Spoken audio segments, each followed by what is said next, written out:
はようございます。海外難民の妻です。I want to tell a story that is very important to me. It is a little off topic for this channel, so I hope that's alright. I want to tell the love story of Jean-Alain and Marilyn. Jean-Alain was born to two French immigrants. He was an only child.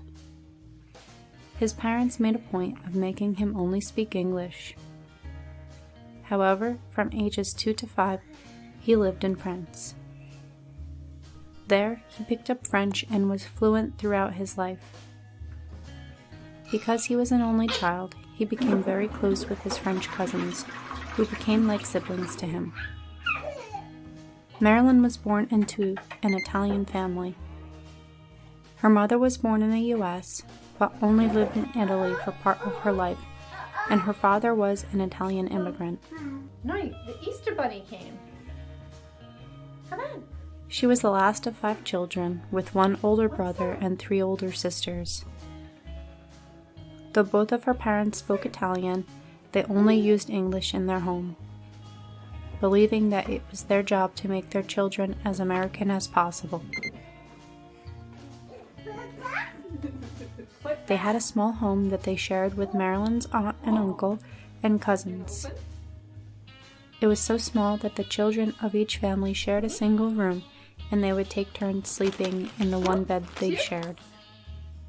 When Jean-Alain and Marilyn were 16, they were in English class together. Marilyn told her best friend how she thought Jean-Alain was cute. Her best friend then told Jean-Alain that he should ask her on a date. He did, and that would be the start of our family. They dated exclusively through high school.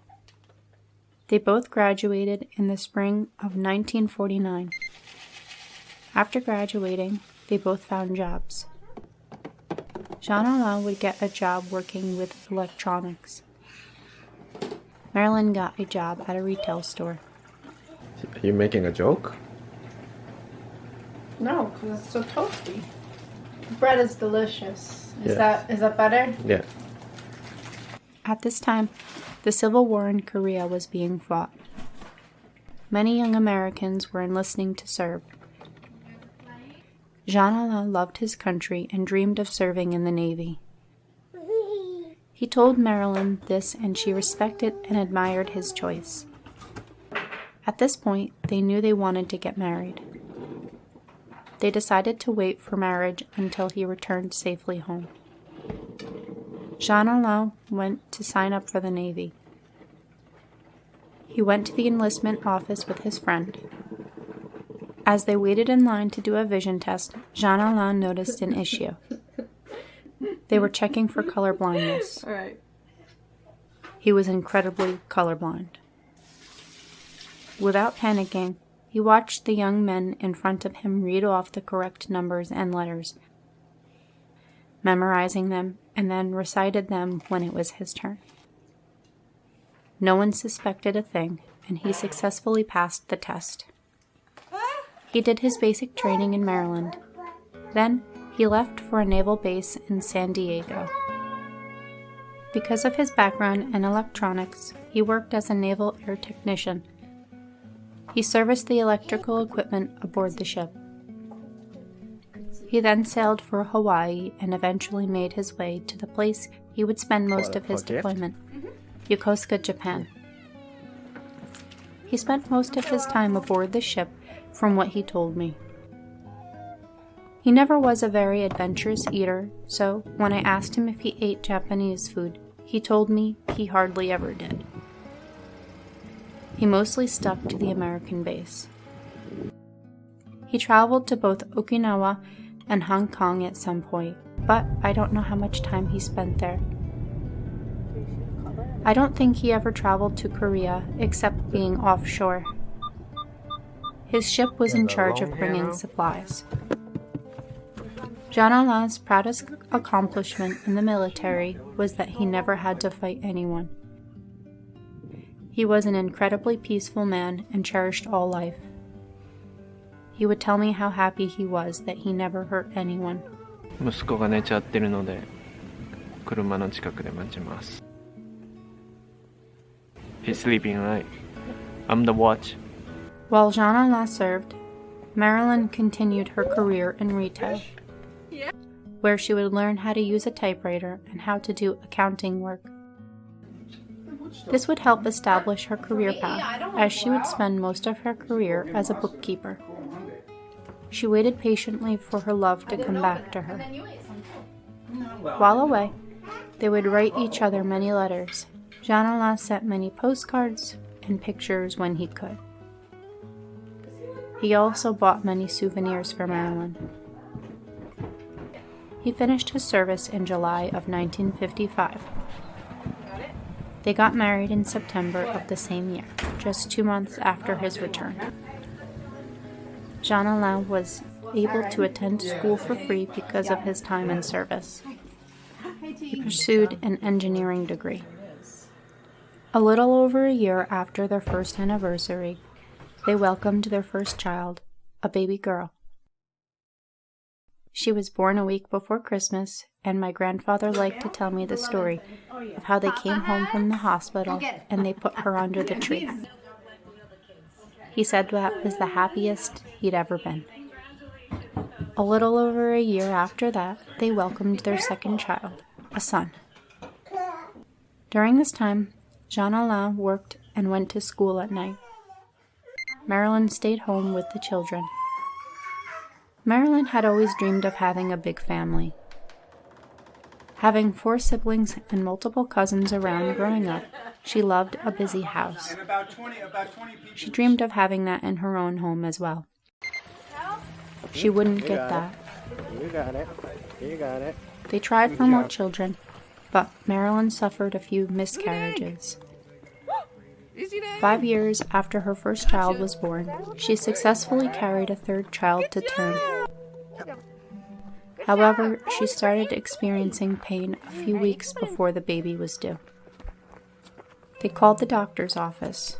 Her doctor was at a seminar at the time. He didn't want to have to leave because he was giving a speech.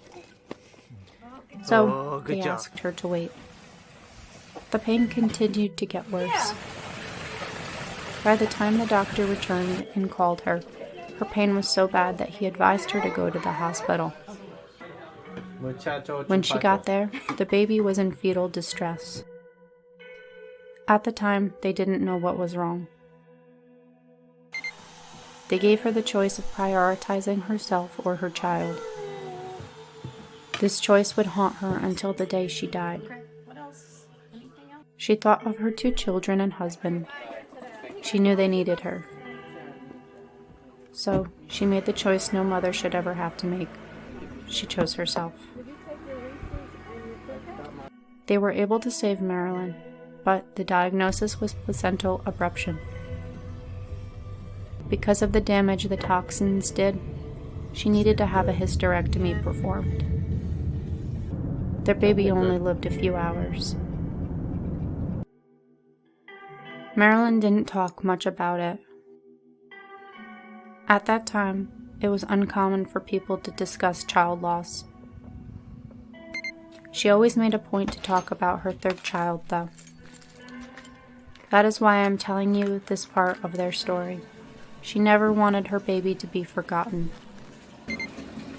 But she hardly ever mentioned the hardship she endured. Life went on for them. Jean-Alain continued his schooling. He was now in a master's program at night. Marilyn returned to work. Their 2 children went into school. Marilyn and Jean-Alain endured their fair share of hardship, but they were a team.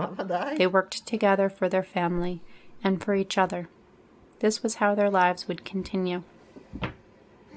During Jean-Alain's career, he would work on the Apollo mission. He became a teacher. He became a principal. Marilyn continued her bookkeeping.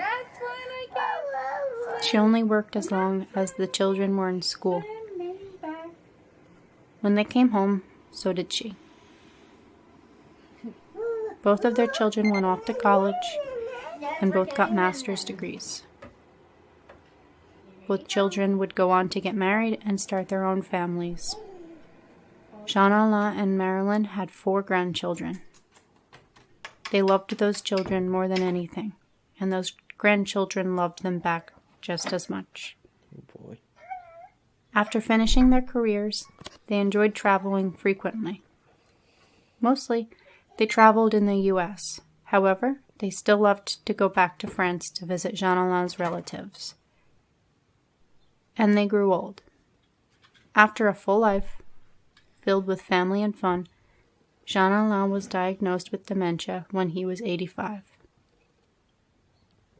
Marilyn would find out in the same year that she had multiple myeloma.